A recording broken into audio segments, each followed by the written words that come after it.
नमस्कार साथियों।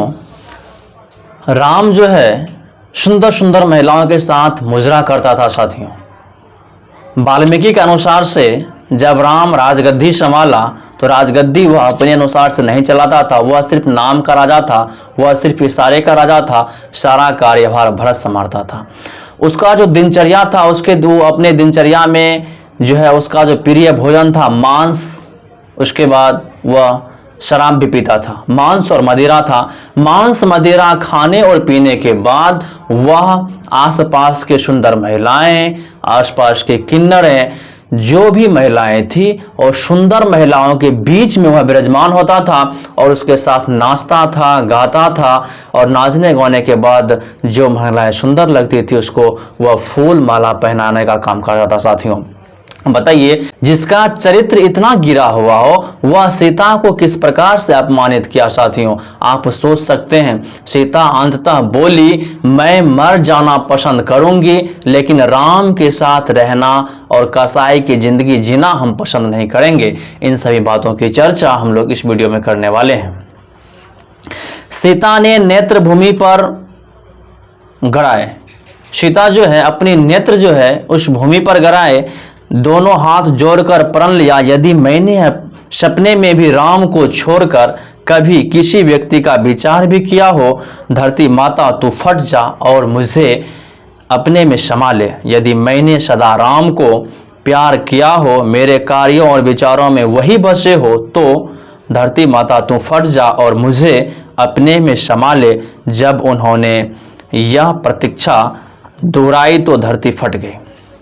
साथियों, जब सीता को उस यज्ञ में बुलाया गया, यज्ञ में बुलाने के बाद सीता एक ही बात बोलती है, यदि मैंने सदा राम को प्यार किया हो, मेरे कार्यों में, मेरे विचारों में सिर्फ वही है, तो हे धरती माता तुम फट जाओ, हम तुम्हारे साथ समा जाएंगे, लेकिन राम के साथ रहना पसंद नहीं करेंगे। जब उन्होंने यह प्रतिज्ञा दोहराई तो धरती फट गई। जब वह दो बार प्रतिज्ञा दोहराई तो धरती फट गई। एक स्वर्ण सिंहासन उभरा, वह उस पर बैठ गए और धरती में समा गए। एक स्वर्ण सिंहासन, सोने का सिंहासन उभरा, उस पर बैठ के धरती के अंदर समा गई। आकाश में पुष्पों की वर्षा होने लगी। सभी देखकर आनंद विभोर हो गए। इसका अर्थ है कि सीता ने राम के पास वापस जाने के बजाय मर जाना बेहतर समझा। साथियों, इसका मतलब यह है कि सीता जो है राम के पास जाने के बजाय वह मर जाना बेहतर समझा। जिस राम ने उसके साथ कसाई से अच्छा व्यवहार नहीं किया था, यह है उन सीता की त्रासदी और राम भगवान का अपराध। जो राम सीता को जो है कसाई से भी बेहतर समझा, उस कसाई से भी घिनौनी अत्याचार उसके ऊपर किया, वह सीता जो है मरना पसंद की, लेकिन राम के साथ रहना पसंद नहीं किया। राम को मर्यादा पुरुषोत्तम कहा गया। बताइए, इतनी घिनौनी काम करने के बाद भी उसे मर्यादा पुरुषोत्तम कहा गया, पुरुषों में उत्तम कहा गया। क्या इससे यह प्रमाणित होता है? सच तो यह है कि राम ने कभी राजपाट ठीक से किया ही नहीं। साथियों, क्या इससे यह प्रभावित होता है? असल बात यह है कि राम ने कभी राजपाट ठीक से किया ही नहीं। वह तो सांकेतिक राजा थे। राम जो है सिर्फ सांकेतिक राजा थे। वह सिर्फ संकेत पे चलते थे। वाल्मीकि के अनुसार शासन कार्य भरत देखते थे। वाल्मीकि के अनुसार जो है उसका शासन काल कौन चलाता था? भरत चलाता था। लेकिन राम जो है नाम के आधार पे गद्दी पर बैठा हुआ था, लेकिन काम कौन कर रहा था? भरत कर रहा था। राम ने राजकाज और प्रजा की चिंताओं से मुक्ति पाली थी। राम जो है अपने राजकाज और प्रजाओं की चिंता से मुक्ति पा लिया था। राम के राजा बनने के बाद की दिनचर्या का वाल्मीकि ने बहुत बारीकी से वर्णन किया है। राम जब राजा बना तो उसके दिनचर्या का वाल्मीकि जो है बहुत बारीकी से चर्चा किया है। साथियों, उसके अनुसार पूरा दिन पूर्वाह्न और अपराह्न में विभाजित रहता था। साथियों, राम के अनुसार से पूरा दिन अपराह्न और पूर्वाह्न में विभाजित रहता था। सवेरे से मध्याह्न तक वह पूजा पाठ में व्यस्त रहते थे। सवेरे से जो मध्य का जो दिन होता था वह पूजा पाठ में पूरा व्यस्त रहते थे। अपराह्न में क्रमशः दरबारी विदूषकों के साथ और अंतपुर में बिताते थे साथियों। उसके बाद साथियों जो अपराह्न का समय होता था वह दरबारी जो अपने दरबार के जो है विदूषकों के साथ और अंतपुर में बिताते थे। जब वह रंग महल से उब जाते थे तो विदूषकों की संगीत करते थे, और जब विदूषकों से उब जाते थे तो रंग महल में चले जाते थे। यदि साथियों वह रंग महल से उब जाता था तो विदूषकों के साथ संगीत करने लगता था। यदि संगीत से उब जाता था साथियों, यदि विदूषकों के संगीत से हो जाता था फिर वह रंग महल ही चले जाता था साथियों। वाल्मीकि विस्तार से बताते हैं कि राम रनिवास में कैसे समय बिताते थे। अब वाल्मीकि से बाप जो है वाल्मीकि से बताता है, विस्तार से बताता है राम जो है अपने रनिवास में कैसे समय बिताता था। यह रंगमहल अशोक वन में था साथियों। यह रंगमहल कहाँ था? यह रंगमहल जो अशोक वन में था वही राम भोजन करते थे। राम जो है अपना भोजन वहीं करता था। वाल्मीकि के अनुसार उनके भोजन में अनेक स्वादिष्ट व्यंजन होते थे। वाल्मीकि के अनुसार उसके भोजन में अनेक स्वादिष्ट व्यंजन होते थे। उसमें मांस, फल और मदिरा सम्मिलित था साथियों। उस स्वादिष्ट व्यंजन में मांस, मदिरा और फल शामिल था। राम मद त्यागी नहीं थे। राम जो है मद त्यागी नहीं था, वह शराब पीता था। वे काफी मात्रा में पीते थे और सीता को भी उसमें सहभागिनी बनाते थे। वह साथियों काफी मात्रा में शराब पीता था राम, और उसमें सीता को भी सहभागिनी बनाते थे। राम के अंतःपुर का जैसा वर्णन वाल्मीकि ने किया है वह कोई मामूली बात नहीं है। राम के अंतःपुर के अनुसार जो साथियों वाल्मीकि जो है उसका जो वर्णन किया है वह कोई मामूली बात नहीं है। नाच गाने में अप्सराएं, उरग और किन्नर बुलाएं सम्मिलित होती थी साथियों। जब वह नाच गान करता था तो उस नाच गान में अप्सराएं को लाए जाते थी। उसके बाद साथियों उगर और किन्नर को बुलाई जाती थी साथियों। वहाँ अन्य क्षेत्रों से भी सुंदर औरतें बुलाई जाती थी। अन्य क्षेत्र से सुंदर औरतें भी बुलाई जाती थी। राम सूरा और सुंदरियों के बीच विराजते थे साथियों। राम जो है सूरा और सुंदरियों, राम जो है सुंदर महिलाओं के बीच में विराजमान होता था। वे राम को आनंदित करती और राम उन्हें माला पहनाते थे। राम जो है साथियों राम को वह महिलाएं आनंदित करती थी और राम उस महिलाओं को माला पहनाने का काम करता था। वाल्मीकि ने राम को स्त्रियों के प्रिय पुरुषों का राजकुमार कहा है। वाल्मीकि जो है राम को स्त्रियों का साथियों प्रिय पुरुषों का राजा कहा है। यह उनकी एक दिन की दिनचर्या थी। यह दिनचर्या साथियों उसके एक दिन की थी। यह उनके जीवन की नियमित गति थी। जैसा कि पहले ही कहा जा चुका है, राम ने प्रजा कार्य से हाथ खींच रखा था। यह उसका एक दिन का दिनचर्या था। जैसे पहले ही कहा दिया गया है कि राम ने प्रजा कार्य से हाथ खींच रखा था। वह अन्य भारतीय राजाओं की तरह प्रजा का दुख दर्द सुनकर उसके निवारण का कोई प्रयास नहीं करते थे। वह जो है साथियों भारतीय राजाओं की तरह प्रजा का दुख दर्द सुनकर वह निवारण का कोई कार्य नहीं करते थे। वाल्मीकि के अनुसार मात्र एक अवसर पर उन्होंने व्यक्तिगत रूप से किसी की शिकायत सुनी।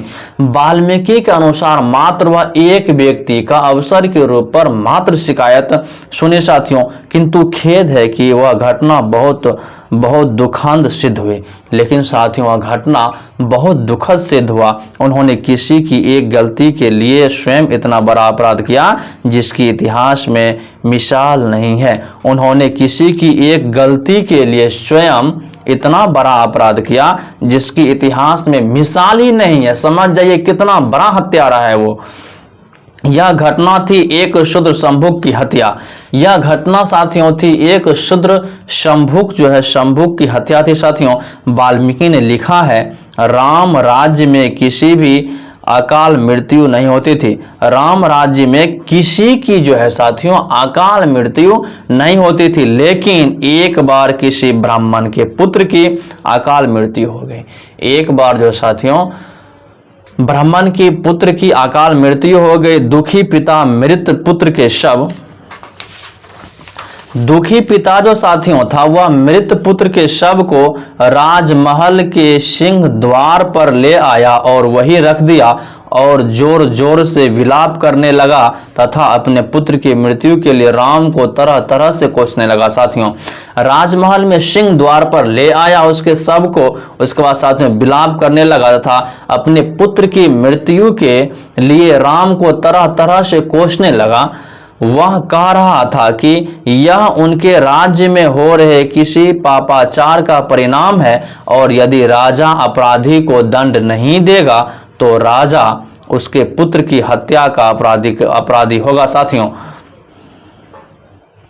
उसका कहना यह था, यह घटनाएं जिस राजा के राज दरबारी में हो रहा है, यदि वह अपराधी को दंड नहीं देगा तो यह मेरे पुत्र का हत्यारा वह राजा कहलाएगा। अंत में उसने धमकी दी कि वह राम के द्वार पर अनशन करेगा और अन्न जल लिए बिना अपने प्राण त्याग देगा। अंत में साथियों निर्णय लिया कि राम के दरबार के आगे जाकर वहां अनशन करेगा और अन्न जल सब त्याग देगा, उसके बाद उसके साथ साथ अपना प्राण भी त्याग देगा। राम ने 8 विद्वान ऋषियों की सभा बुलाई। राम जो है साथियों 8 विद्वान ऋषियों की सभा बुलाई। उनमें से नारद ने कहा कि आपकी प्रजा में से कोई शूद्र तपस्या कर रहा है। एक ने बोला आपकी प्रजा में से कोई शूद्र क्या कर रहा है? कोई शूद्र तपस्या कर रहा है। यह धर्म विरुद्ध है क्योंकि तपस्या करने का अधिकार मात्र द्विजों को है। यह साथियों धर्म का विरुद्ध है क्योंकि तपस्या करने का अधिकार किसको है? सिर्फ व सिर्फ द्विजों को, द्विजातियों को, जो ब्राह्मण और क्षत्रिय है, ब्राह्मण और क्षत्रिय है। राम समझ गए कि धर्म का उल्लंघन करके वह पाप कर रहा है। राम समझ गया कि धर्म का उल्लंघन कर क्या कर रहा है? वह पाप कर रहा है। उसी कारण ब्राह्मण का पुत्र मर गया। उसी कारण साथियों ब्राह्मण का पुत्र क्या हो गया? मर गया। इसलिए राम ने अपना पुष्पक विमान मंगवाया और राज्य के आंतरिक मार्गों में अपराधी को खोजा। उसके बाद साथियों उन्होंने पुष्पक विमान बुलाया। उसके बाद उन्होंने अपराधियों को खोजा। अंत में घने जंगलों में सुदूर दक्षिण में उन्होंने एक व्यक्ति को कठोर तपस्या करते देखा। अंत में साथियों जो है घने जंगल में एक सुदूर व्यक्ति को जंगल के अंदर जो है जंगल में कठोर तपस्या करते हुए देखा। वह उसके पास गए और उसके यह बताने पर कि वह शंभु नाम का शूद्र है और वह सशरीर स्वर्ग जाने के लिए तपस्या कर रहा है, उन्होंने उसे चेताया तक नहीं, अंधीकृत कार्य न करने के लिए समझाया भी नहीं। साथियों जब वहां पहुंचा तो वह उसके पास गए और उसके यह बताने पर भी जब उसको बता दिया गया वह शंभुक का नाम, वह शंभुक है जिसका नाम क्या है, जो क्या है, शूद्र है और वह शारीरिक स्वर्ग जाने के लिए तपस्या कर रहा है, उन्होंने उसे चेताया तक नहीं। वह जो है उसे चेताया भी नहीं, अंधीकृत कार्य न करने के लिए समझाया भी नहीं, बस बेझिझक उसका सिर काट दिया और बेवजह उसका सिर काट दिया। देखा उसी समय दूर अयोध्या में ब्राह्मण पुत्र की सांस चलने लगी। जब उसका सिर काट दिया साथियों तो अयोध्या में जो दूर अयोध्या में जो उसका जो है हत्या हुआ, जिसकी मृत्यु हुई थी, उसकी सांसें चलने लगी। जंगल में देवताओं ने पुष्प वर्षा की, राजा ने एक शूद्र को आकाश में उनकी नगरी में जाने से रोक दिया, जो तपस्या के बल पर वहां पहुंच जाता, जिसे तपस्या का अधिकार ही नहीं है। अब बताइए साथियों, किसी की मृत्यु हो जाने के बाद किसी के अंदर प्राण आ सकता है क्या? यदि ऐसा होता है, यदि कोई व्यक्ति की मृत्यु किसी कारणवश हो जाती है, किसी व्यक्ति के कारण, उस व्यक्ति को आप मार दीजिए। ऐसा यदि होता तो साथियों वह इसलिए वध कर दिया क्योंकि वह एक शूद्र था, शुद्ध तपस्या कर रहा है, जो कि धर्म का उल्लंघन है, क्योंकि उस समय तो मनुस्मृति सब कुछ चलता था, इसलिए साथियों उसका वध कर दिया। वे राम के सम्मुख प्रकट हुए और उन्होंने बधाई दी और राम के सम्मुख प्रकट हो गया वहां के देवताओं और राम को बधाई देने लगा। अब राम ने ब्राह्मण के पुत्र को जीवित करने का अनुरोध किया तो उन्होंने बताया कि वह जीवित हो चुका है।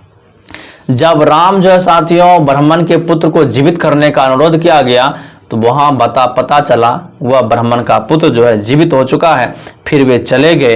राम तब पास ही अगस्त्य ऋषि के आश्रम में पहुंचे। उसके बाद राम जो है अगस्त्य ऋषि के आश्रम में पहुंचे। उन्होंने शंभु को दी गई सजा पर उनकी प्रशंसा की और उन्हें एक ताबीज भेंट किया। राम राजधानी लौट आए। ऐसे थे राम। बताइए कितना कुकर्मी थे राम, जो एक शूद्र का हत्या कर दिया। जिंदगी भर इन्होंने साथियों हमेशा पाप पूर्ण और अत्याचार पूर्ण कार्य करते हुए आया है। कैसे हम लोग इसे मर्यादा पुरुषोत्तम राम कहेंगे?